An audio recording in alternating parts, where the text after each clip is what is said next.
soal hadis yang intinya menyebutkan bahwa membunuh cicak atau tokek mendapat pahala, baik sekali pukulan, 2 kali sampai 4 kali. Karena jika memang seperti itu terlihat kejam menurut saya. Masya Allah. Bagaimana Ustaz? Teman-teman sekalian, persoalan sebelum masuk ke cicak dia. Ya, sebelum masuk ke cicak.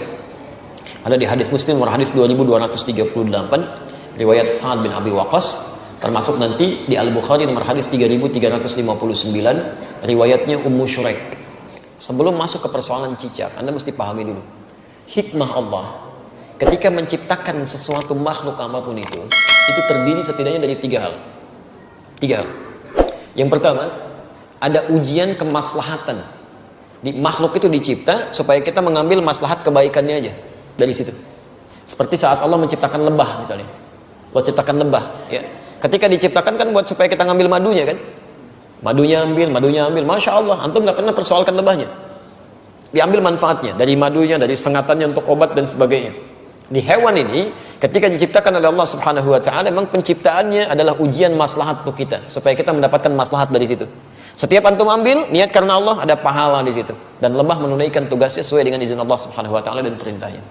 Kedua, ada sebagian yang diciptakan oleh Allah Subhanahu Wa Taala sebagai ujian yang menghadirkan madarat di situ, supaya kita mengetahui ada keburukan yang harus kita hindari. Ada keburukan yang harus kita hindari. Misal, nyamuk diciptakan oleh Allah Subhanahu Wa Taala. Ketika diciptakan oleh Allah, mohon maaf, untuk menunjukkan bahwa ada lingkungan yang kotor di situ, yang tidak bagus, ada penyakit yang harus dihindari. Makanya ketika dia ditunjukkan oleh Allah, dia muncul fitrahnya, dia memang mesti, misal dieksekusi, dibunuh kan. Kenapa dia mesti dibunuh? Karena di lingkungan itu ada yang kotor, plus dia pun membawa kotoran yang mungkin bisa berpindah satu dengan yang lainnya. Di pelayanan kehidupannya, tasbihnya kepada Allah, memang khidmatnya untuk menunjukkan ada tanda yang kotor nih pada diri saya. Ada sesuatu yang buruk di lingkungan Anda. Jadi nyamuk itu ketika datang, dia membawa sesuatu yang baik untuk kehidupan kita. Cuman dilihat dengan persepsi yang kotor. Ini ada ujian madarat maksud kita. Ya. Ini ada yang kotor, yang gak bagus. Kita bunuh nyamuk di situ, menghilangkan kotoran yang ada di dalamnya. Tapi diciptakan oleh Allah untuk menandakan ada sesuatu yang harus kita hindari untuk kebaikan kita. Makanya ketika Allah menciptakan nyamuk ataupun lalat, ya Masya Allah turun ayat di situ. Quran surah kedua Al-Baqarah ayat 26, posisi paling kanan dari tengah sampai dengan ke bawah. Innallaha la yastahi ayyadriba mathalan ma ba'udatan fama fawqaha. Allah itu nggak pernah punya rasa malu kalaupun harus membuat perumpamaan dengan menciptakan nyamuk, karena di balik itu pasti ada kebaikan maslahat untuk kita. Jadi kenapa antum nggak pernah tanyakan? Kenapa nggak tega membunuh nyamuk? Kenapa nggak mengatakan kejam membunuh nyamuk? Jadi kan? Jadi persoalannya bukan bunuh atau tidak bunuh, itu ada ujian bagi kita yang menampilkan madarat di situ yang harus kita kemudian hilangkan. Kalau Allah nggak tampakkan, maka bahaya untuk kehidupan kita. Termasuk cicak. Cicak masuk pada ujian madarat di samping ujian keimanan. Ya, ada madarat. Bukankah ketika cicak datang menandakan bahwa banyak kotoran yang ada di situ? Ada bakteri E. coli yang dia bawa, ada kotoran-kotoran yang ada di sekitarnya. Yang dimakannya pun yang kotor juga. Apa makanan cicak? Nyamuk. Jadi ini menandakan bahwa ketika cicak hadir itu dia diciptakan oleh Allah, bukan diciptakan untuk dibunuh, diciptakan untuk menandakan ada madarat di sekitaran itu dengan kotoran-kotoran. Makanya diciptakan oleh Allah untuk menunjukkan dia ada yang kotor, ada yang gak bagus, termasuk dirinya sendiri. Maka Nabi menyampaikan riwayat Sa'ad bin Abi Waqqas, ya, qala anna Nabiy sallallahu alaihi wasallam, bahwa Nabi sallallahu alaihi wasallam amara qatlal waza', memerintahkan untuk membunuh cicak dan ada pahala di situ. Bunuhnya cicak itu seperti kita membunuh nyamuk untuk menunjukkan ada kotoran-kotoran di situ yang hikmahnya harus kita jauhkan. Memang diciptakan dia untuk menunjukkan itu, dan harus dibunuh dia. Harus dibunuh. Ketika Anda bunuh itu bukan cuma ada pahala di situ, tapi menghilangkan keburukan-keburukan yang mungkin muncul. Termasuk di situ mengusir keadaan-keadaan jin, karena jin senang di tempat yang kotor. Makanya saya bisa katakan kalau ada cicak tuh beberapa tempat, itu jin biasanya ada juga di situ. Karena senang di tempat-tempat yang kotor. Ya, senang di tempat-tempat yang kotor. Jelas di sini? Wasanna bi fuwaisiqa, dan Nabi menyebutnya dengan hewan fasik kecil. Hewan fasik kecil. Selain membawa kotoran, dia pernah juga meniup-niup api yang sedang membakar Nabi Ibrahim supaya semakin menyala. Ya, diharapkan jadi dingin dan teduh, ini malah ditiup-tiup oleh hewan ini. Makanya ketika Anda membunuhnya, bukan cuma menghilangkan kotoran, tapi plus ada pahala di situ. Pahalanya di situ dengan sekali pukul ada 100 kebaikan, kan berdasarkan hadis riwayat Al-Bukhari dari Ummu Syuraik nomor hadis 3359. Dan terbunuhnya cicak itu menghadirkan bagusnya kebaikan-kebaikan dengan menghilangkan kotoran yang ada di dalamnya. Jelas di sini? Di antum pahami dulu ini hikmahnya. Kalau nggak paham hikmahnya, Masya Allah nanti muncul macam-macam. Wah ini kan melanggar hak asasi kehewanan saya kan. Masya Allah, ada macam-macam lah. Nyamuk kan tuh nggak bilang gitu. Nyamuk kan sama aja. Kenapa nggak bilang antum nyamuk kejam? Ya, membunuh nyamuk kejam, bunuh lalat kejam dan sebagainya. Kalau di nyamuk ada kotoran, cicak juga ada kotoran. Ya, jadi sama aja sebetulnya. Ini yang kedua gambaran keimanan kita untuk mengikuti petunjuk syariat. Ada yang ketiga, ujian yang sifatnya penunjukan karakter. Penunjukan karakter. Misal saat Allah menciptakan monyet, gitu kan? Nah, di Quran surah kedua ayat 65. Ya, lihat kalimatnya.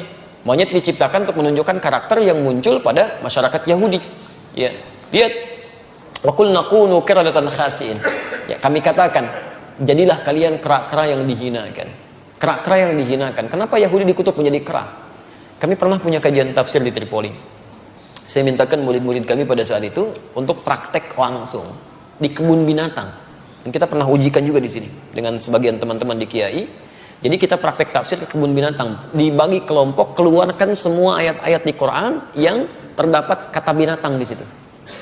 Ada monyet, ada misalnya maaf unta, ada gajah, ada macam-macam. Terus kita bikin kelompok. Ini kelompok unta, kelompok gajah, kelompok monyet, macam-macam. Analisis. Apa keistimewaan dan keunikan hewan-hewan ini? Dan presentasikan. Saya langsung saja, begitu ada kelompok monyet presentasi, dia sampaikan, Ustaz, ketika kami lemparkan kera itu dengan satu makanan, dia tangkap dengan tangan kanannya begini. Kemudian kami lempar lagi, dia tangkap dengan kirinya begini. Lempar lagi, tangkap dengan kakinya dia begini. Lempar lagi kaki yang satunya lagi. Begitu ada kawanan lain masuk ke situ, dia akan usir, nggak boleh. Tapi kalau dia sudah nggak suka dengan makanan dia akan datang ke tempat yang lain, dia obrak-abrik tempat itu tuh. Mirip kejadian dengan yang sekarang itu. Ya, dia ambil ini, ambil itu, monopoli ini, monopoli itu, bikin orang lain bangkrut, macam-macam dan sebagainya. Begitu sudah nggak suka masuk ke satu tempat, yang di situ suruh keluar semua. Sama kan, menunjukkan karakter.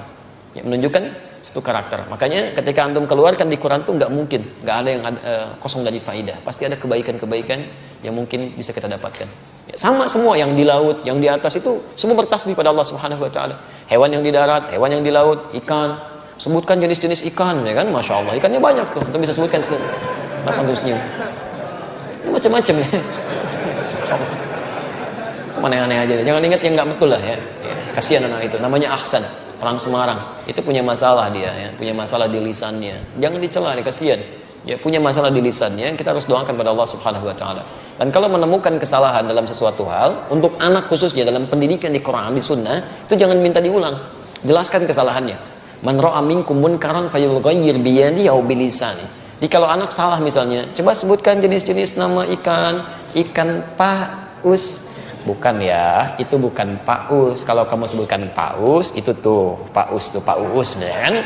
Ikan tuh harusnya paus. Paus seketika sampaikan, bukan paus ya, paus. Maka dia mulai berkata, oh iya, paus. Langsung benarkan. Ya jangan minta diulang. Ulangi.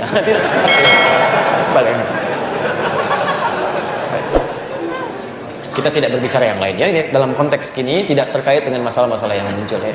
Antum jangan pancing-pancing pertanyaan yang membuat resah nanti. Besok-besoknya jadi tersangkal ya kan. Semoga Allah rahmati kita semua. Baik.